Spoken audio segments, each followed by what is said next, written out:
Officers responded and located an obviously deceased individual. In accordance with APD policy, homicide detectives responded and conducted a preliminary investigation. A body found near Austin's Lady Bird Lake, the same lake where the bodies of more than a dozen people have been found since 2022.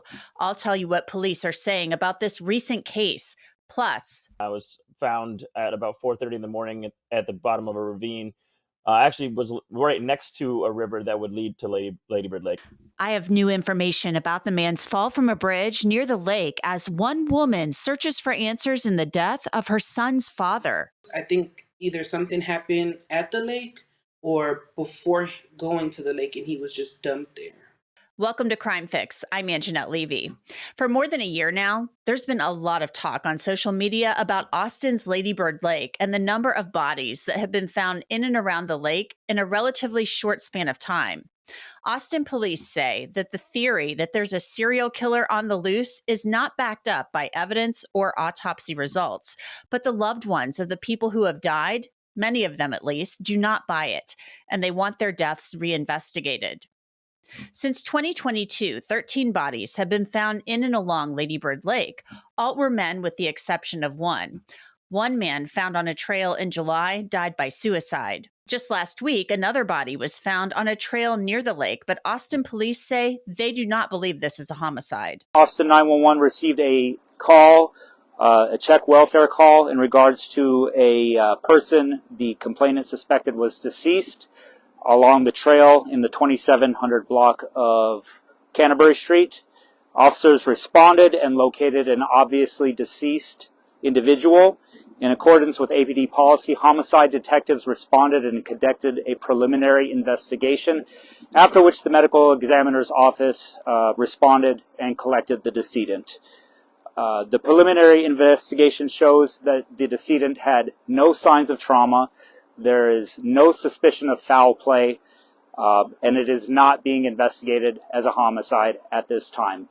I would like to add that the body was not retrieved from the water, and there is no indication that the body ever was in the water. The officer stressed that the body was not found in the lake, obviously trying to quell any fears, but there are families who feel like they don't have the answers they need about their loved ones' deaths, like the family of Christoper Hays-Clark.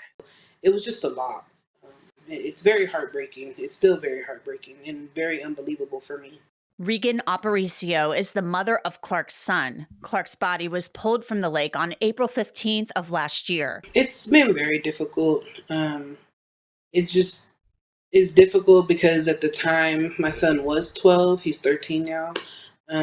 But it's just very hard to deal with the loss of a parent. I haven't went through that. So I really cannot, fathom how my son is feeling because it's his dad, At the time when we found out, it was very, very difficult. I had a lot going through my mind. I just really didn't know how I was going to tell my son that this happened. And then especially the way it happened, like something that's in the public eye, my son goes to school. Of course, he's on social media. So it was just a lot. One of the things about Clark's death that bothers Aparicio is an interaction recorded by police body cameras on April 10th and the hours before Clark disappeared.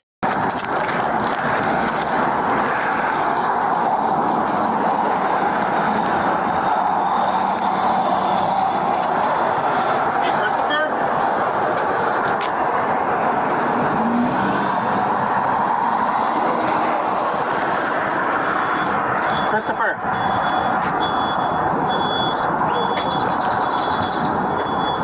Hey, Christoper. What? You okay, man? Do you need EMS? Nah. As you can see, Clark was sleeping on a bench. You need money? Yeah. Well, Christoper, I'm here to tell you, man, you can't go back to Golden Chick. You have a criminal trespass notice there. And if you come in here there, we're going to have to arrest you. I'm at the bus stop. I know you're at the bus stop. You can't get there. You're back to the Golden Chick. They have a criminal trespass on you. So if you go back there, you'll be arrested. Do you understand that? I'm at the bus stop. All right, I'm just talking to you. You're okay? No EMS needed? No. All right, you have a good day, okay? Yeah.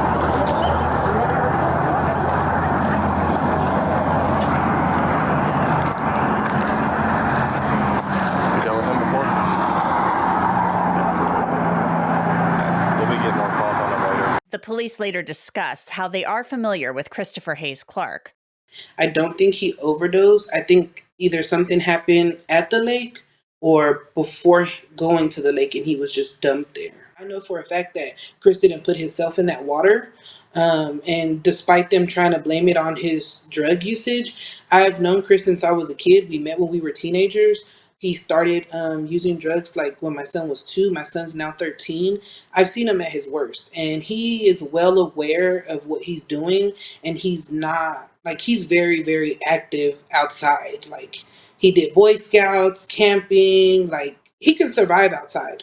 So I, in my mind, don't think that it was because of drugs or he was so, drugged out. I think something actually happened to him.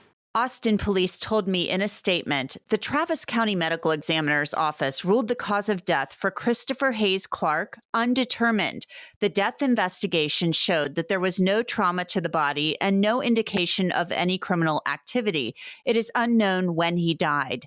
Although Mr. Clark was found holding a mask, the detective's investigative experience leads him to believe there was nothing suspicious regarding the mask. The investigation is closed, and this case was not ruled a homicide. Many of the families of the people who lost their lives don't feel like they have all of the answers about how their loved ones died, and they're frustrated. Most of these deaths were ruled accidental drownings. The men who drowned had alcohol in their system or drugs. The bodies found in Lady Bird Lake have sparked fears that a serial killer is on the loose, targeting men. Facebook groups have cropped up where people discuss theories and fears. The feared serial killer has been dubbed the Rainy Street Ripper. But the Austin Police Department say there isn't a serial killer. I spoke with a homicide sergeant earlier this year. How can the Austin Police Department be so certain that there's nothing suspicious surrounding the deaths of the people who've ended up in Lady Bird Lake? So just over the years, there's deaths that happen in and around the water. Sometimes they're shootings, sometimes they're drownings, sometimes there's other deaths, and they all kind of get lumped in together a lot of the time. But I think the concern for most people are the folks pulled from the water that appear to have drowned. So in all these cases, we'll send an actual homicide detective to the scene to assess the situation, to assess the scene, to follow up later on with the medical examiner and to check on toxicology, which could take 3 months to come back. So all of that is looked at in its totality to make sure, was there any trauma to this person's body? Do we think that they were drugged? Was there any signs of foul play? In life, you never know when you might need a lawyer. Well, Paul Berggren, he was the lawyer who could get you out of any sticky situation. Caught selling pirated videos like Queen Latifah? Caught stabbing your spouse 9 times with a steak knife? Better call Paul. We see lawyers like this in The Sopranos or Breaking Bad, but what happens when those fictional lawyers exist in real life? Paul Berggren was a master lawyer who knew the system inside out. But when an FBI agent finds traces of Berggren's involvement in a massive drug ring, questions start to arise about how Paul achieved his dominance. In Wondery's true crime podcast, Criminal Attorney, host Jinx Jenkins will tell you the true story of how Paul Berggren went from representing others in court to representing himself. Follow Criminal Attorney on the Wondery app or wherever you get your podcasts. You can listen to Criminal Attorney early and ad-free right now by joining Wondery Plus. Now, previously on Crime Fix, I introduced you to Jeff Jones. He's a man who fell off of a bridge, and he has questions about how that happened. Did you physically end up in the water and somebody found you? I mean, do you know what happened to you from what you've been told, or? Yes, it's mainly from what I've been told through the reports. My sister came down and was there the whole time, as well as a few other of my relatives, and they were taking notes and kind of trying to explain to me what was going on. But that is an odd twist to it as well. I was found right next to the creek where another individual a few years back also was found there. Unfortunately, he had passed away. But that leads right to Lady Bird Lake. And I was found at about 4:30 in the morning after disappearing from the group at around 1. So it is a strange amount of time that and then it was just kind of an innocent bystander who had found me and reported it anonymously. So it would be interesting to find out a little bit more about that person. I always thought it was kind of odd that why did they see me at the bottom of a creek and bed, in the middle of the night randomly. Jones, of course, always wondered who called 911 to report his fall. Well, I now have that call. Tell me exactly what happened. Oh, I was sleeping. I'm homeless, and I was under the street, the bridge, I call it. But and I heard a phone drop, and I thought, okay, whoever it is. And then I heard people up above laughing and talking. So I thought, oh, they'll come get their phone, and I fell back to sleep. And then then all of a sudden I heard a big thud, and I looked over. That was about a half hour ago, and I was like, oh my God, hey, can you hear me? Are you okay? So this is a homeless man who said he was sleeping under the bridge when he heard a loud thud. He continued, explaining what happened when he encountered Jeff Jones under the bridge. I found his phone, and I couldn't call 911 because it's password locked. And he was just moaning and going and wheezing the whole time. So I said, finally he came to. I go, hey, I'm going to call 911. You mean to call the ambulance? Because I didn't know if I could use his phone. And he just says, no. But I'm still too worried that the fall was too high for him to just get up, and start walking away. I asked if he had any broken bones. He said, I don't know. And no, don't call the ambulance. But I called you anyway. Now, Jeff Jones was obviously out of it. He had been drinking, but he also tested positive for benzodiazepines, which are used to treat anxiety and muscle spasms, a drug that Jones didn't take and was not prescribed. Drugging of drinks has been a problem in major cities for years. And in response to concerns over drugging of drinks in Austin, the city launched the Sip Safely program back in April. The city's website includes advice like never leave your drink unattended, watch your drink being poured, be cautious about taking a drink from someone you don't know, and use a drink cover and watch for others in your party. Jones suffered serious injuries and was placed into a coma.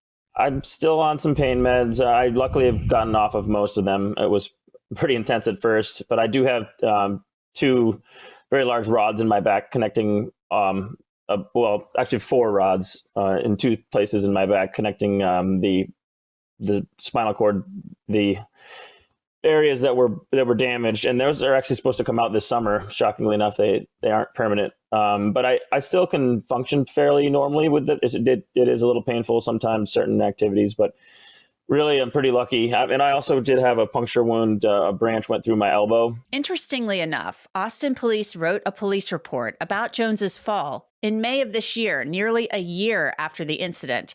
The department said they wrote the report because Jones had started talking publicly about his fall, and they felt it should be documented. The officers said they didn't believe there was anything suspicious about the incident, but Jeff Jones felt something nefarious happened to him.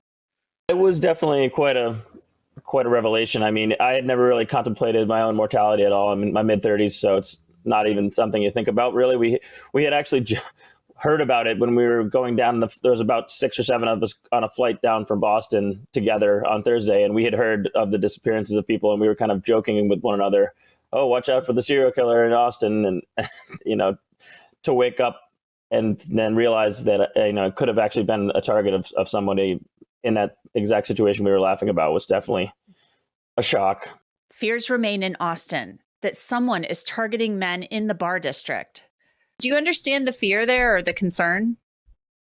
Sure. I think it's gripped the community. Just anytime that someone passes in or near a body of water and it seems like it could potentially be from a suspicious source, I can understand why people might be a little concerned, but hopefully it helps assure people that, like I said, we make sure that detectives look at every single part of this case that we possibly can. We want to make sure that this person wasn't hit over the head or wasn't, drugged at a bar and followed down to the water where they ended up falling in or were attacked or assaulted or anything like that. So we try to rule out as much as we possibly can. Obviously we all would wish that there was video all over the place to see exactly what happened as things unfolded, but we're left with the evidence at the end of the day, and we have to piece together all the actual physical evidence that we have, and that is, were there any signs of trauma? Were there any signs of foul play? Like, Do we believe a weapon was used? Did the body have any defects like stab wounds or bullet holes or anything like that? And then just reviewing that toxicology as well to see if there's any commonalities between any of the cases. A couple of petitions have circulated online asking that the deaths in the lake be reinvestigated. Many of the families are not satisfied with the answers they've received about their loved ones' deaths. I feel like somebody else needs to step in. Like, sometimes I even feel like, the FBI may need to come in and check this out, because me personally, I don't believe anything the Austin Police Department says.